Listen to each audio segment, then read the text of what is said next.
I'd rather you bring it up to someone first than someone come to you and say, what is going on? And so I promise you, you will find freedom, because the Bible does say the truth will set you free. And it sounds terrifying. The enemy wants to keep you in that. He wants to keep you enslaved, wants to keep your mouth shut. Open it, and the more you open it, the more you will find freedom, and the easier it will become.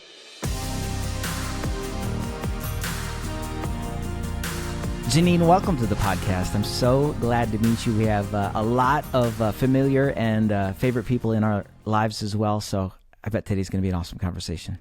Thanks for having me on, Christopher. I'm excited to dive into this. I know you have some juicy questions ready to go, and let's go. Let's see how it rolls. Yeah, I want to start here with you then, Jeanine. I think we all are going to reach this place in life where we realize things don't materialize as we thought.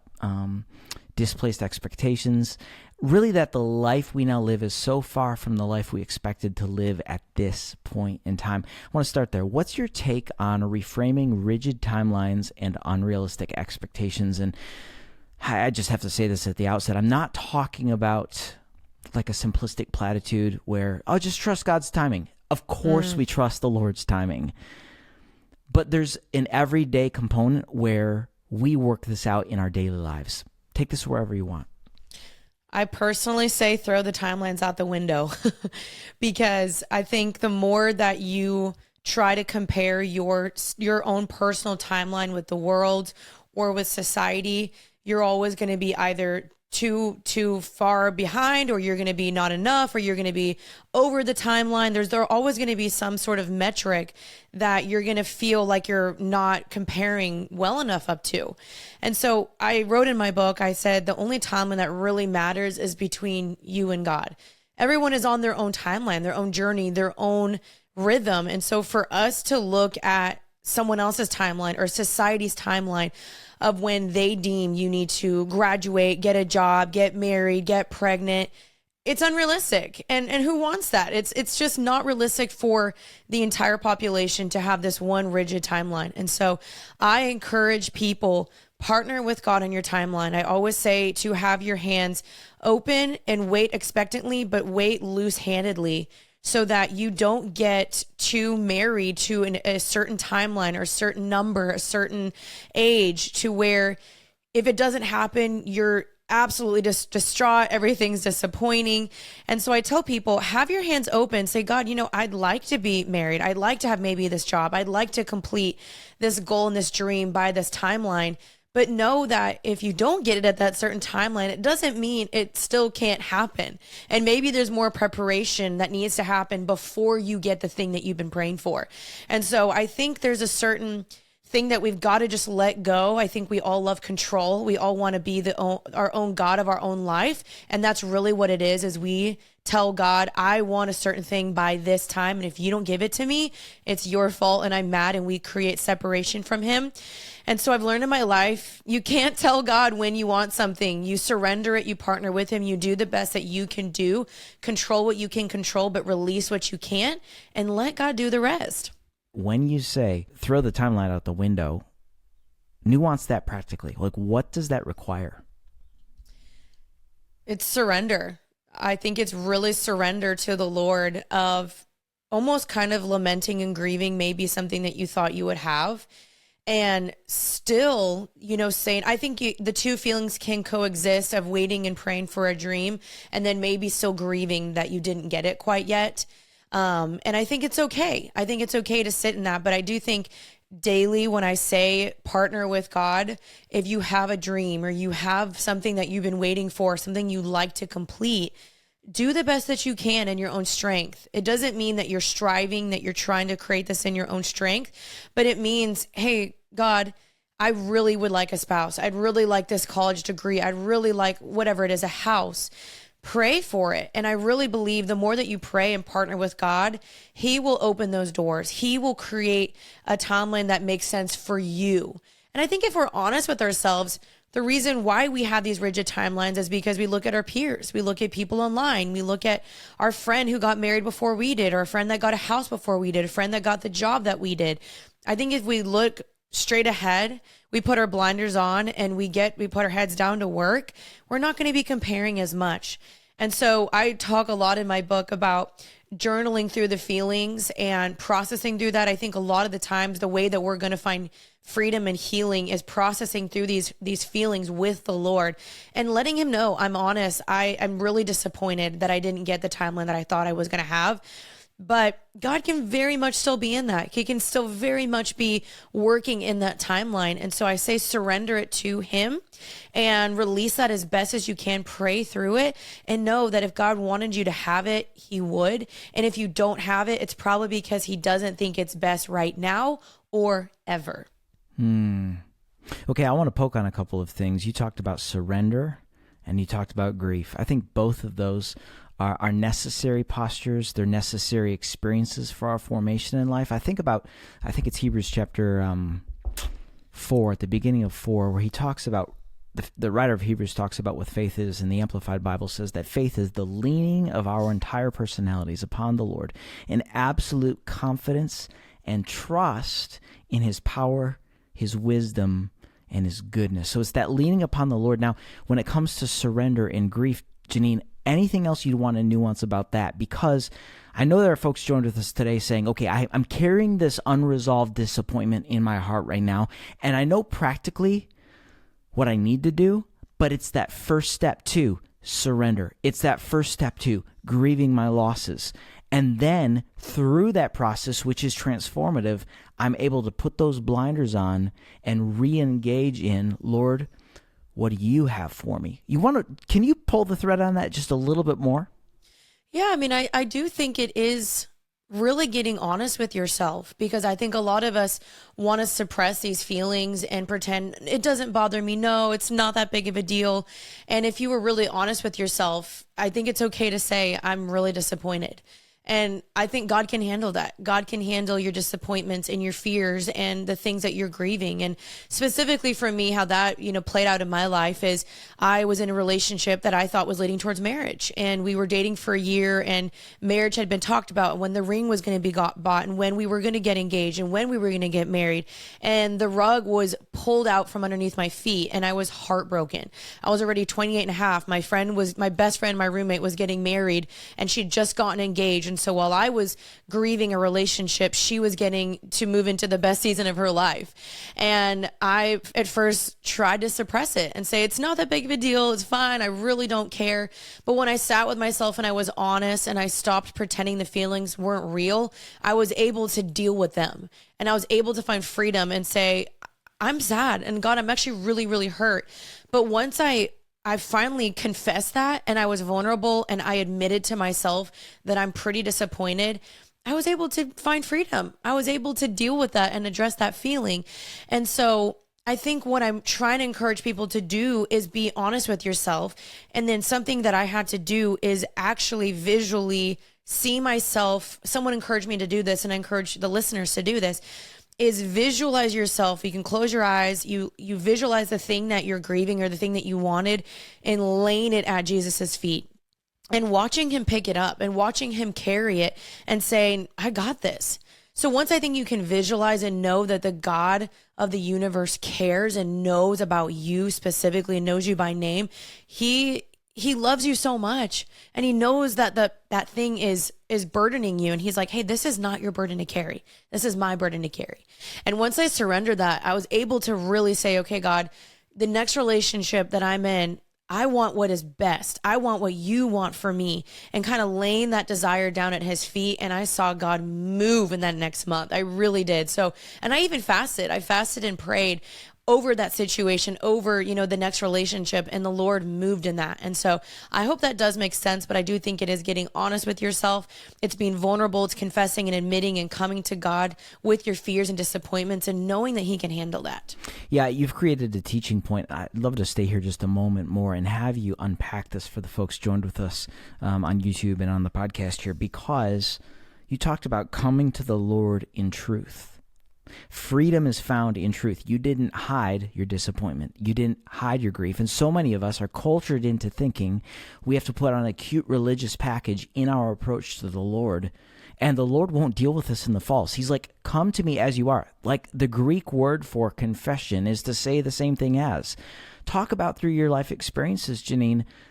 Confession, truth-telling, bringing all of you to his feet, how that exercise led to freedom. Because for some people, that is a fear-inciting experience because they're already harboring fear, shame, guilt, trepidation about, I've already risked myself and my heart got stepped on.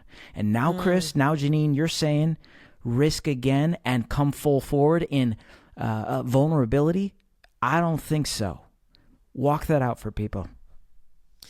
Yeah, Chris. I mean, really, if you're not willing to risk being vulnerable again, you're going to risk something else. I mean, you're risking, at the other hand, the expense of your own life, your own sanity, your own peace, your own, it's not worth it. It's not worth it to stay in secrecy and sin because you are letting the enemy win. So the risk is worth it. And I really, really believe the Bible says in James 5:16 to confess your sins to one another. And the prayer of a righteous person is powerful and effective. And so find the right person. I think that's why people are scared. Don't just tell anybody. Tell the right person. Tell the person that you know when you think of, who do I need to confess this to? Who's that name that pops up at the top of your head right now? That's the person that you typically need to go to. And I promise you, the Bible says, what's done in the darkness will be brought into the light. And I always tell people, you may not expose yourself like verbally, but in some point of your life, you're going to get exposed. The sin manifests somehow. The secrets will manifest somehow. So expose yourself before it exposes you. And so I encourage people, open your mouth and you will find freedom before the sin manifests in a really crazy way. Because sometimes the people that are closest to you, they'll see you and they'll be like, something's just off. This seems weird, or the math ain't mathing. Something seems different with you. They're going to start noticing. And so they're going to start having questions. So I'd rather you bring it up to someone first than someone come to you and say, what is going on? And so I promise you, you will find freedom because the Bible does say the truth will set you free. And it sounds terrifying. The enemy wants to keep you in that. He wants to keep you enslaved, wants to keep your mouth shut.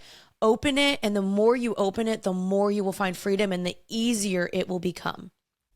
I love that you took us into secrecy and shame. I want to stay here because I think the fingerprints of the enemy are secrecy and shame. I talk a lot about secrecy and shame in my book. I see it as a theme in yours too, Jeanine. So I see this as almost like for lack of better words, like a prophetic, hey, the Lord's saying, I'm exposing deception.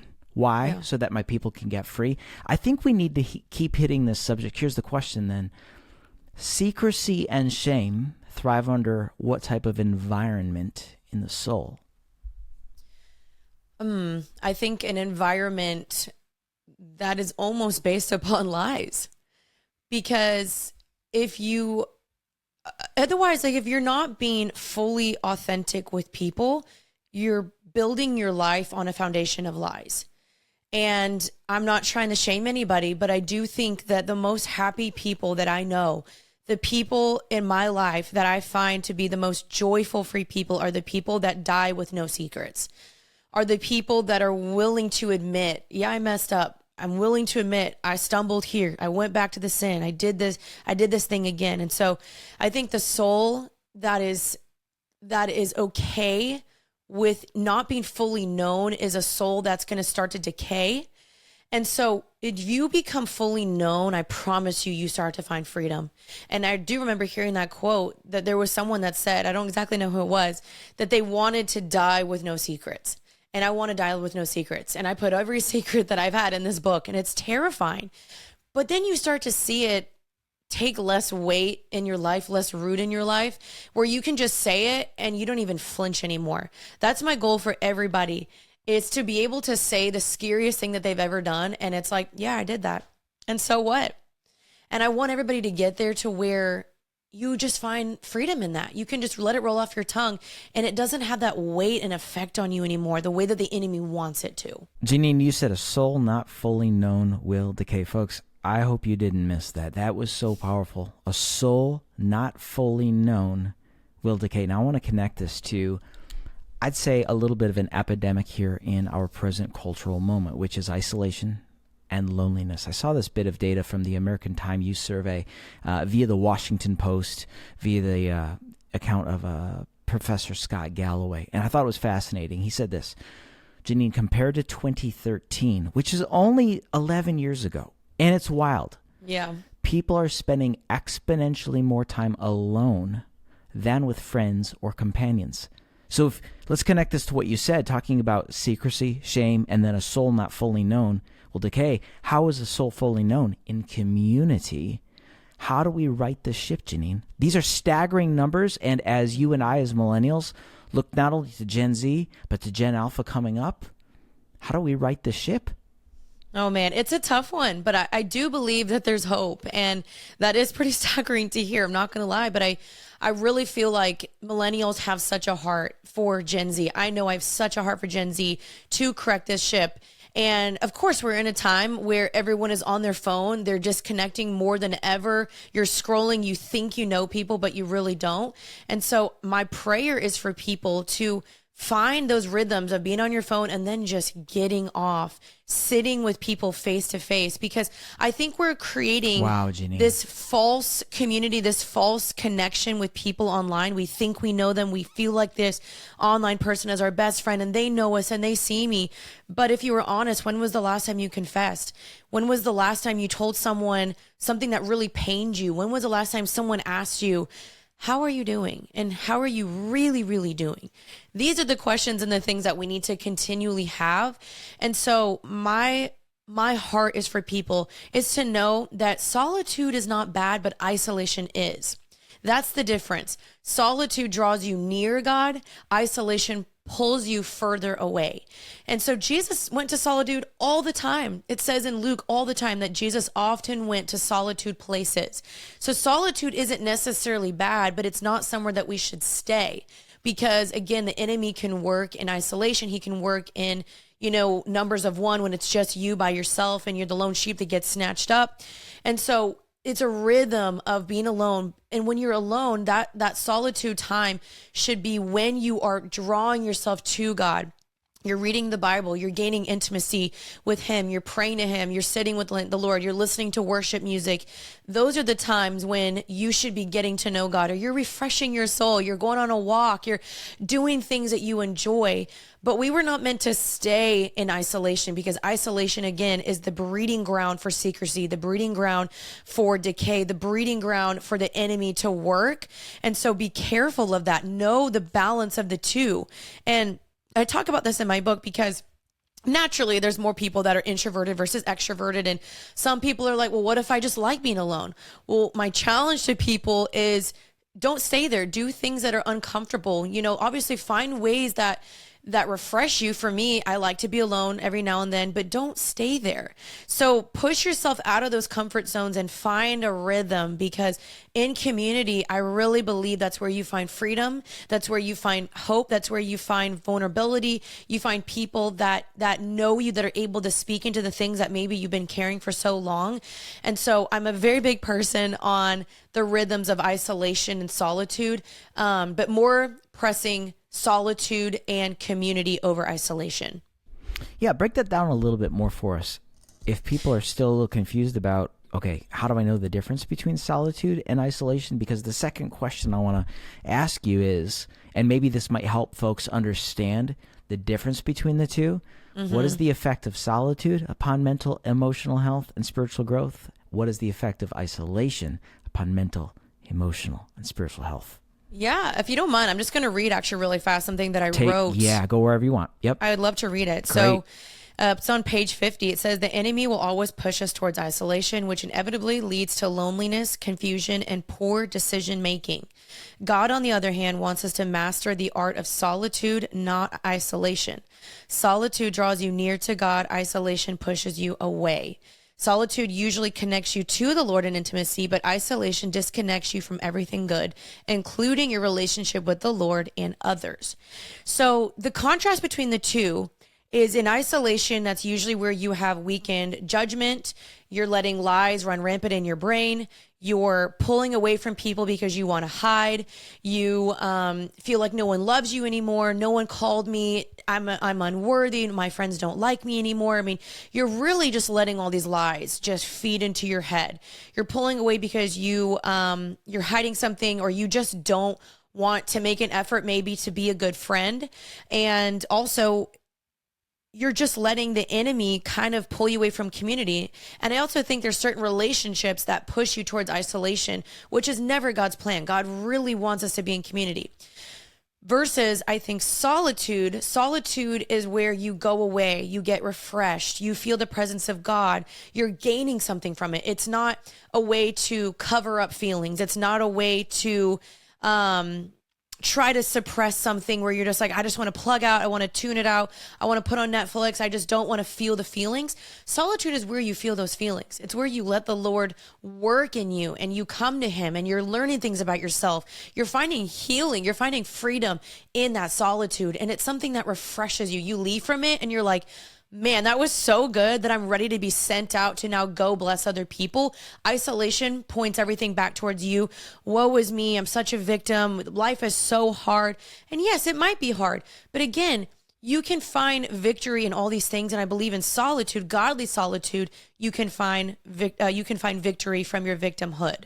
Say that last sentence again. That's fire.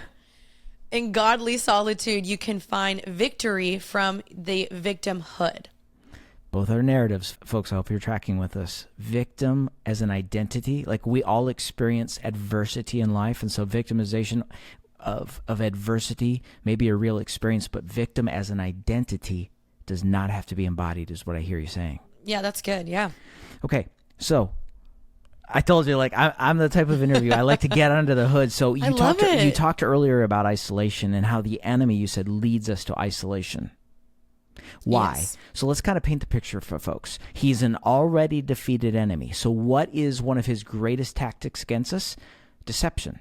Mm-hmm. So if he leads us into isolation, what's in isolation? Deception. So here's the question. You can answer this however you'd like, Jeanine. How did a believed lie in your own life drive your life before you experienced freedom? When we believe a lie, we empower it. So how did a believed lie in your own life drive the direction of your life? And the enemy's going, I didn't have to do a thing. I baited her. She took the fare. Man, such a good question. I think in my own life, it really caused me to believe that no one loved me and no one cared about me. And so it pulled me away from community. It delayed my healing because I was letting the narrative run in my mind over and over and over.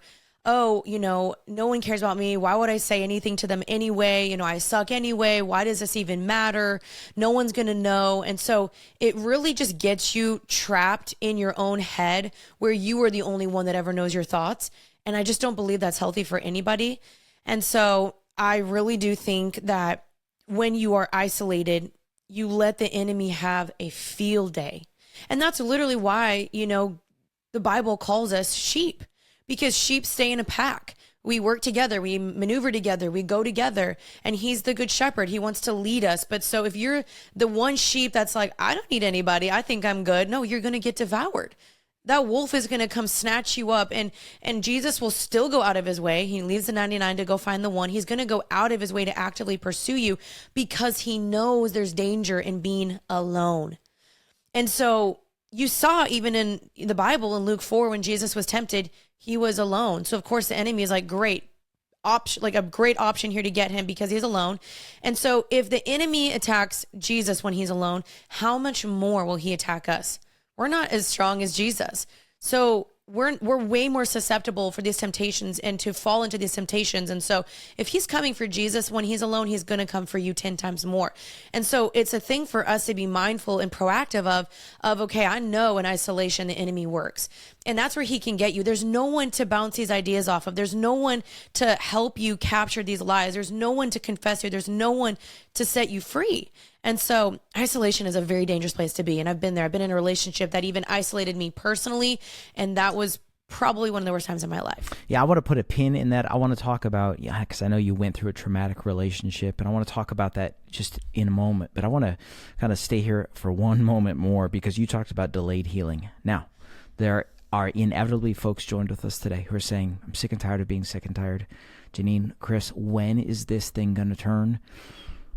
How do we unintentionally delay our own healing? Because this pops a huge balloon on, well, God's going to do what he's going to do. And I'm saying, listen, because I've seen this in my own life, and this is really the story of my life, Jeanine, is that certainly the Lord he can heal independent of us, and we celebrate that. But oftentimes, transformation requires our partnership. Yeah. You talked about delayed healing.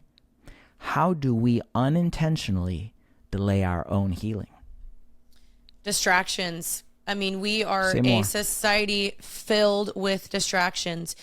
A lot of us just want to numb. We want to tune out. We want to sit in front of TV and our phones, and we don't want to feel it. It's not fun. I get it. It is very uncomfortable. And I'll give you a prime example of what this looks like in my life. This actually literally happened yesterday. I was driving to a friend's birthday party, and something in my spirit was bothering me. I could not pinpoint it. And I normally, when I'm driving, I listen to podcasts or music, or I'm calling a friend. And I decided, because it was bothering me so much that I found myself anxious in the car. I was overly tapping my fingers. It was manifesting in my body to where I was like, okay, I'm clearly annoyed about something. And so you can only delay that for so long. You can only suppress it for so long, to where finally I turned off the music, turned off the podcast. I was like, I'm going to sit here until my body literally tells me what's been bothering me. And I sat there for a good minute. I sat there just like, I asked myself, I said, what is bothering me? And then finally, 3 things specifically came to mind, like 3 things specifically. And so it wasn't until I finally quieted myself, removed the distractions, and literally sat alone with myself, and I asked myself, what is bothering me? Till it was finally able to come to the surface and reveal itself. And then I was able to address it. I called my husband. I was like, I'm bothered by these 3 things. Can you please help me? Like, I don't know what to do. I texted a friend about it. I immediately let someone into it, because I didn't want it just to stay with me, because then it goes to the grave with me, you know? And so I think we unintentionally do that by just leaving the podcast on, leaving the music on. We never sit in silence and let our body feel the things that it needs to feel. It's unrealistic. You're gonna explode at some point when you do not let these feelings play itself out, and you let yourself slow down and say, okay, what's been bothering me? And it might be things from 10, 15 years ago. Thoughts and feelings often get separated in conversation, but thoughts and feelings always work together. And I think it's really important what you said. Talk about embodiment, and how even as Christians, because we get bad advice to demonize our emotions. It's bad advice. And you talked about being willing and able to sit in it. You called your husband. Talk about, like, you're not making decisions. You're not being driven by your emotions, but you are honoring what's happening. Lord, what do you want me to know about this? Yeah. Emotions are flashlights. What do you want people to know about that? That's so good. I mean, an author, Jenny Allen, who I'm sure you know, she just had a book about this, and she talks about how feelings really are an indicator of what's going on inside of you. And there's been so much advice, like you said, where it's like, you know, your feelings are lying to you, and feelings are real but not reliable. Yes, all completely true. But God made feelings. God made us be humans that have emotions. And so I do think, I even said that in my, I think my wellness chapter, where, you know, your feelings and your emotions and the way your body is reacting, these are warning signs. Hey, something is going on. Pause. Take a moment. Don't go through the green light. Stop. It's a yellow light waving at you. Hey, something is going on. And so it's super important for us to do that, because then you'll find yourself lashing out at somebody, or treating yourself badly, or just doing weird things that you're like, why am I doing this? And so, yes, you don't want your feelings to be the main thing that leads you, because your feelings can be fleeting. They change every single day. They can be based upon circumstances. They can be based upon what we experience that day, or what someone has said to us. But they are a good indicator of what is going on, or is this something, Lord, that I do need to address? Is there something I'm missing here? And so I don't think that we should suppress these feelings, because when we do suppress them, all sorts of things start popping up in ugly ways and we don't know why.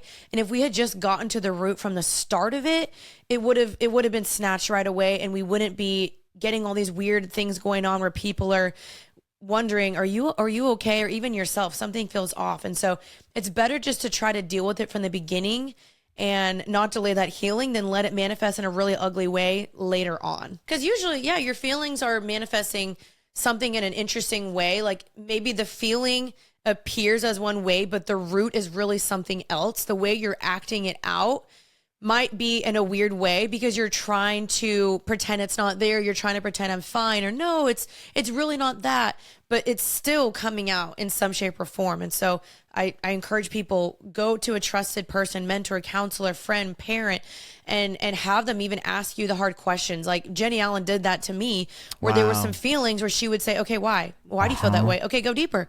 And she literally would ask me 6 layers of the question before she let me move forward. And I was like, that was painful. But then I got to the root and I was able to understand, oh, this was because someone said something to me 6 years ago and it's still lingering with me today.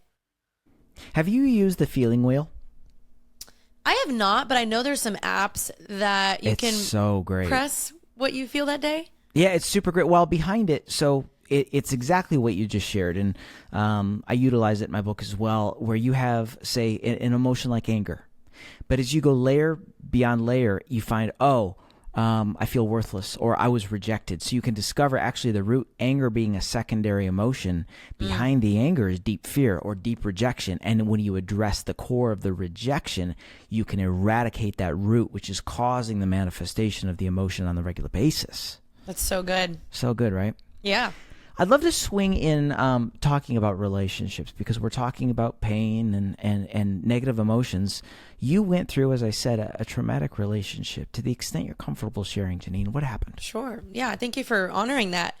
This is really the first time that I am publicly really opening up about this relationship. And in college, I got eloped, and it's even scary saying that, but it's exactly what I was saying earlier.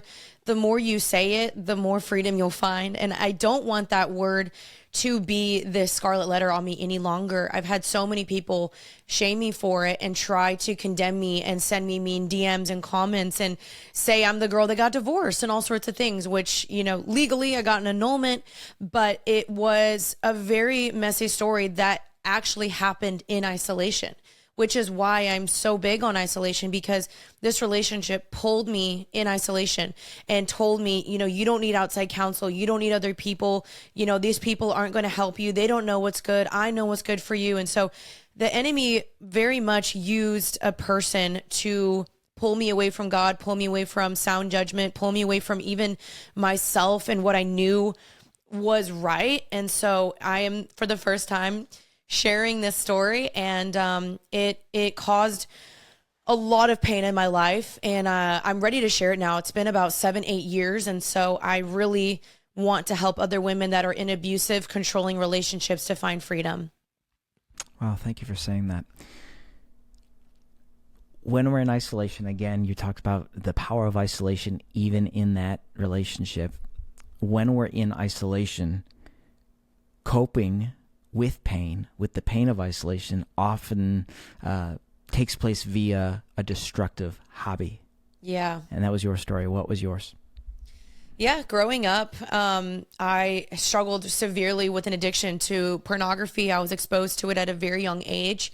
And it was just on the TV one day when I was with my friends. I grew up very sheltered, actually, never got the birds and bees conversation. And so I didn't even know what that was. But of course, the enemy used that one scene, that one little flashing thing on the TV to create a habitual pattern in my life. And it's so sick how the enemy does that. He'll take one thing, and as a young, innocent kid who didn't even know what that was, he created an addiction in my life where I became very curious, and I would continually go back to it. And I would beg God, like, God, help me, take this from me. And I would repent, and I would say the salvation prayer over and over and over, because I thought as a young girl that I was too far gone, or that God didn't love me anymore. I made too big of a mistake, but I didn't know how to get out of it. And again, it was because it was a secret sin. It was a secret thing that nobody knew about. And so that's why this is the pattern of this book, is because the secrecy and the isolation and the things that you do in the darkness, it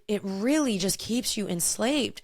And I don't want anyone to stay longer in that. And so it's crazy being able to be on the other side, to be able to talk about that. But the reason why I want to talk about that is I think there's this narrative that only men struggle with that. It's only a guy problem. And it's not. It's a women problem too. It may be less of a women problem, but it is a women problem. And I think the more that we can get rid of this stigma, the more we can open up about it, the more women will feel known and seen and like, wow, I'm not alone. And so let me be the scapegoat. Let me be the person that does that to help someone out there listening, that you're not alone. You're not the only one struggling, and you too can find freedom. I appreciate you taking us there, because in a way that is sort of a cultural generalization that more men do struggle with pornography, lust, etc., than women do. But anything else you'd want to encourage folks with regarding pornography, lust as a woman, because you're sort of cracking the seal on that, and I think offering people an avenue to freedom who might be stuck in shame because of it. Right. I really do think that, especially, me growing up as in the 90s, it really wasn't talked about. There was purity culture, and a lot of people only said, only men are like this, or men are lustful, and men this and men that. And I just remember being like, well, this is confusing. Like, why do I have these feelings? Why do I feel more driven in a certain way? Why do I always wondered, why am I like this then? And I think it's just removing the conversation, and it's suppressing kind of women's voices to allow them to know, like, your feelings and desires are not wrong, but how you use them may be wrong. And I didn't know that. I just thought this whole feeling is wrong, period. And I didn't know that it was just being misused and at the wrong timing and not in the right season and with the wrong thing. And so I didn't get that healthy conversation growing up. And I'm so thankful for people that do speak out, and books that I've read, and podcasts I've listened to, and sermons of people finally admitting that, because I also found freedom. And so I want people to know that your desires that God gave you, hopefully they're good desires. Maybe the sexual desires that you have, or the things that you're feeling, may not be wrong, but it's maybe wrong how you're doing it and in the timing that you're using it. And so I'm really thankful that people are speaking out, because there's so much shame around this topic. It's a hard topic to address because everyone has their own personal stories and journeys and things that they've been through and churches they've encountered, and maybe they've been abused or whatever. So many people have their own stories. And yes, this is my personal story, but I do believe there's a way to find healthy sexuality, healthy freedom, healthy conversations around this in the church, out of the church, to hopefully provide some freedom and solutions for people that are just wondering and that are in the darkness in this topic. And so I hope I can be a voice to that more for people struggling out there. Yeah, it's interesting. The word isolation has run its course through this entire conversation, and taking the information that you've shared back to what we talked about earlier, I'd like to propose that when we're talking about even solitude versus isolation, in solitude we find truth and freedom, but in isolation we find lies and bondage. Yeah, I would agree with that. So the invitation to solitude is actually to hear our Father's voice, where we hear true identity and truth, for when we abide in His Word, we'll know the truth, and the truth will set us free. Amen. I agree. And I just want to encourage anyone out there that is listening that maybe does have a secret sin or a shame or something that they're struggling with, that I really want to encourage you to bring it to the light and go to one person. That's how I found freedom from that addiction. Is I finally was so sick of being sick and tired. I know you mentioned that earlier, to the people that are sick and tired of being sick and tired. You've truly got to get to the end of yourself and ask yourself, okay, when is enough enough? Like, what am I waiting for? How much sicker can I get before I finally decide that this is enough? And I had finally come to the end of my rope, where I was not happy with myself. I was not okay that I was almost living a lie, and my family didn't know, nobody knew. And so I finally was like, I'm sick of feeling like a fraud. And I went down, there was actually a church camp. It was great, in the place that I found freedom. And they literally said on the stage, if there's anyone here that has been carrying a dark secret for a very long time, I want you to come down to the front. And as you begin to reveal this secret, of course, your heart's going to begin to race. You're going to sweat. Your palms are going to get sweaty. You're going to feel like, the enemy is going to be telling you, don't do it. Don't do it. What if they know what happened? They're going to think you're so messed up. You're so bad. Don't do it. No, it's just, that was the last time. I promise you won't do it again. He's going to try to convince you and persuade you all sorts of crazy things. And I hope that you just finally shut your brain off and just let your body go. Let your body run down to the front, or let your body call that person. And when I did that, I never looked back. I never looked at it again. It was literally a sin that was broken off of me from that day forward. And I'm so thankful because the Lord really took it from me in that moment. And for some people, that journey may be different, but for me, the Lord took it. The entire desire was gone. And I praise God for that. And so that's what happens. That's when you say it's too risky, I can't take the risk. Well, you're going to lose the risk or take the chance, because you want to go forward and just find freedom. I promise you, like, let yourself just go and watch what happens. And so when I finally got out of my fears in my head and I just let my body go, I was never the same. I want to go back to what we were talking about regarding human sexuality. I think this is an important conversation, especially not only for us as millennials, but Gen Z is actively involved in this conversation. And if I'm honest, some of the conversations I've had with Gen Z friends are like, we feel like we just get the wool pulled over our eyes, so to speak, from church leaders, and it's not a nuanced, sophisticated conversation. How do we have the conversation around God's design for human sexuality in a way that does not lack sophistication, in a way that doesn't drive people to ostracization, in a way that doesn't bring shame into the conversation? Yeah, I think it starts with honesty and vulnerability and being the person that's willing to lead that, because I think a lot of people are seeing people speak about it and then they see them on pedestals and they're like, okay, but you think you're perfect, or you don't even struggle with this, so why would I trust you? So I think when someone leads with vulnerability, it provokes more vulnerability. And I found that in my own life, when I've opened up and shared, hey, this was a past struggle, the amount of girls that have been like, oh my gosh, I thought I was the only one. Thank you for saying that. And so I think it's people admitting, like, I'm struggling too. This is something that I'm also facing. I'm also figuring out. So I think it's just having honest conversations. And I think the pendulum has kind of swung where, the beginning we overemphasized it. It was purity culture. Don't do this. Don't have sex or you'll die. That's 90s. That was the 90s. Yeah, That's what I got. Right, but exactly. the thing Me is, too. It was preached without a why. It was just, don't do it, period. And then you were like, okay, so what do I do with these feelings? And then now we're swinging, your body, your choice, do whatever you want, whatever makes you happy. Yes. It's not that big of a deal, try before you buy, all the other things that we've swung the other side. So I'm like, where can we find a middle ground? And I will say there's an amazing author about this. I had her on my podcast. She wrote a book about this. I highly recommend if anyone is struggling with this topic. She wrote a book. Her name is Mo Isom, a book called Sex, Church, and the conversation, sex, purity, and the conversation the church forgot about. And she talks all about this, where the church just didn't do that great of a job. And I think they realize that now.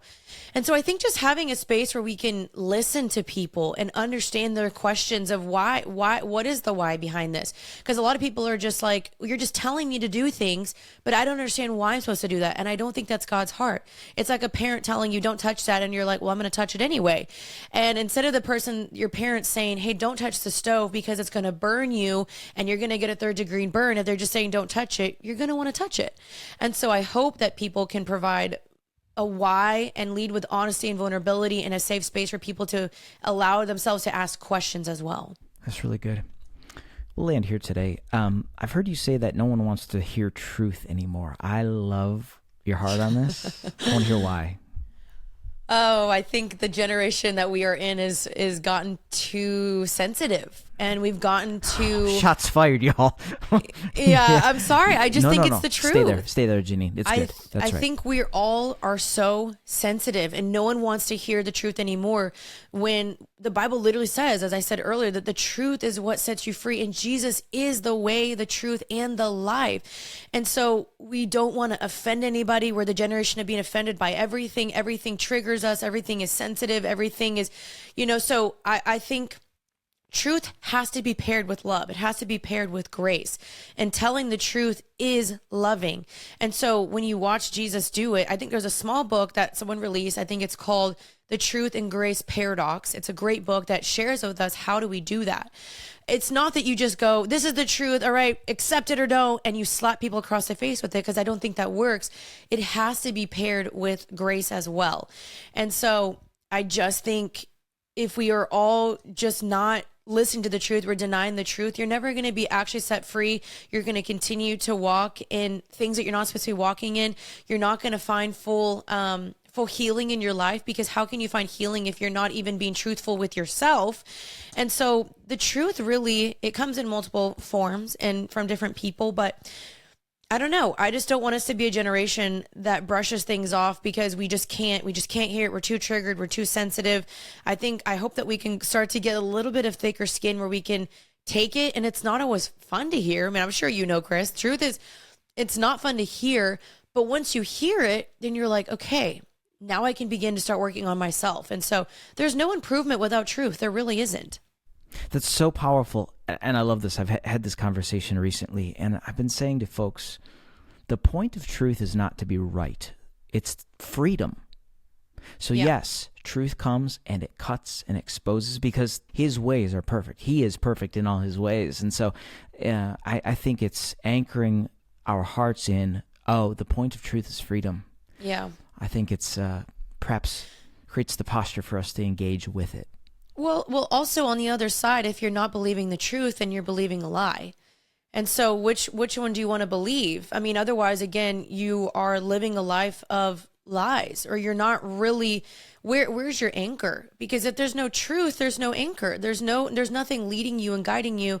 And I think that is the problem with this generation, is we're so swayed by something this day and swayed by the next and swayed here and swayed there, and we're blown around in the wind, when truth is an anchor for you. That's why the Bible exists. It's something that is unchanging. God is the same yesterday, today, and forever. And so when society is constantly changing and this is my truth, or this is your truth, it's like, what's the truth then? Where is the actual truth? And so I'm thankful for me, I'm able to open the Bible and say, this is the truth. And that way I don't have to go on TikTok and Twitter and all these other places to find truth. I open my Bible and there it is. It's unchanging, and it is a hope and a solution and anchor for my soul. So good. Jeanine, I've loved this conversation. Anything else today? You are a wellspring of wisdom, and I'm thankful for it. I like your straight shooting a lot. It's great. Kind of gets me in trouble sometimes, I'm not going to lie, but I think I got that from my dad, unfortunately. I love it. But thank you, Christopher, for having me on. This has been a great conversation. I really pray that anyone that reads my book, you will get the truth. And really, my book, my heart is for people to become set free. And so there's 14 chapters on practical, authentic, biblical advice for the common and biggest struggles that you face, whether that is body image, insecurity, how to hear the voice of God, dating, adventure, wellness. What do you do when you feel like you're falling behind? There's different chapters for different seasons of your life. And I believe that God has a solution for all of them. And I try to provide a way. So you'll hear my stories. You'll hear the things that I went through and how I overcame it through God's word. And I believe that God's way is the best way. And you'll learn that more in the book. Yeah, that's really good. Folks, head to the show notes as soon as I'm wrapped here with Jeanine in a moment, wintoday.tv. The book is Becoming Happy and Healthy. And Jeanine, I'm very thankful. I'd love for folks to be able to track with you online and just stay connected to everything you're doing. How can they do that? Yeah, I love that. My podcast is Happy and Healthy. I post every Tuesday on there, and my Instagram and every social media pretty much is Jeanine Amapola. That's JeaninAmapola. And I'm now married, so my last name is Ward, but my social media is still Jeanine Amapola. That's awesome. Jeanine, thank you so much for being here today. Thank you, Christopher, for having me. It was a great conversation. You're honestly a great host. I love that you really do get underneath the hood. That's awesome. I think that's going to really bless your audience. Thank you so much.